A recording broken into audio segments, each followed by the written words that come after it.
Hey guys, welcome to Bulaland. Today I have something for the power bank users among you. I received the Icemag pack from SHARGE.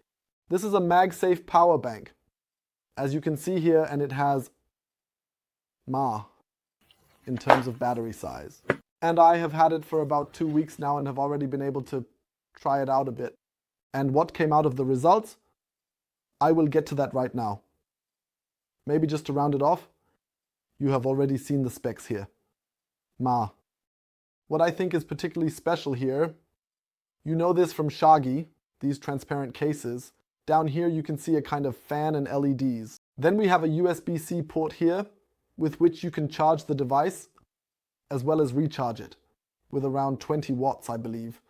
So you can charge external devices. And here on the back we have the Magsafe ring, which is there to attach your smartphone. And you see this is also relatively firm. Nothing comes off. And when you turn it on now, you can see here that as soon as a connection is made, the LED lights up and then it charges. Here on the side you can also see the battery status, and on the other side we have a button that we can use if we press it for a longer time. I'll do that now. Then the mode gradually switches from normal charging to a low voltage process. This is basically what many power banks have when you want to charge low voltage devices like headphones or watches or something, so smartwatches. That's probably what it's for. I haven't really heard of any cases where someone actually broke their device, because theoretically you can also put any other wireless headphones on it or whatever. But what is much more interesting, of course, is that this thing has MagSafe wireless charging. Unfortunately, it only supports G, not G. This means that a maximum of 7.5 watts can be used for wireless charging here. It's not quite up to date anymore, as the new G chargers are coming out, and with a price tag of $60. I'm still a bit unsure whether it can really be recommended, but let's perhaps first address the topic of capacity. I now have a device here that I always use diligently to discharge my power banks. And then I have another device for charging here, where you can always nicely track how many watt hours have really gone in, and mAh is written on it. The manufacturer also offers it with 7 and 30 watt hours at 3.7 V. Like, you always have to do a bit of back and forth calculations or something to make sure everything is in order. You never get out what you put in and what you invest. I was quite surprised by that. A lot actually fits in there. I need to take a quick look at my notes. On average, I used about 53 watt hours to fully charge the thing, because then it stopped charging. So that's much more than this battery capacity actually provides. I don't know if the battery is simply larger than the manufacturer's specifications, or if a lot has been lost. I'm not exactly sure what the reason was, but it was quite noticeable. When discharging, especially when I discharge it using the USB-C port, I managed to achieve around 30 watt hours. But if I calculate how much I put in and how much I get out, then I'm looking at almost under 60%, which is really poor compared to another power bank. But why would you buy this thing? Of course, because you want to charge it with MagSafe in 2021. And I have to say it actually works quite reliably, with the limitation. As mentioned, only G and 7.5 watts, but you will need a smartphone that can theoretically support it. The special feature is really with the MagSafe or G charging.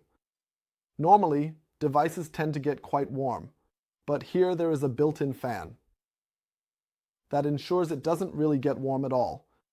I can definitely confirm that.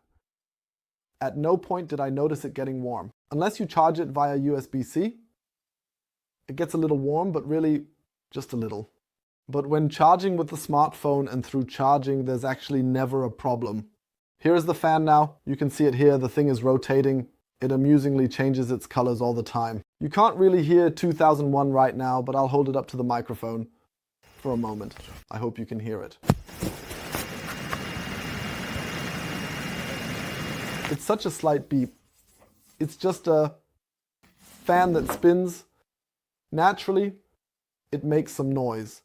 Personally, I don't find it that dramatic, and I had the thing on my nightstand and I didn't hear anything there either. Now the question is, it costs $60, which is quite a bit of money. I'm not completely convinced about the price yet, but if you really need something for on the go and want to use it via charging, specifically with Magsafe, I have to say the magnet is really great and it holds well even if you just toss it into your bag or something.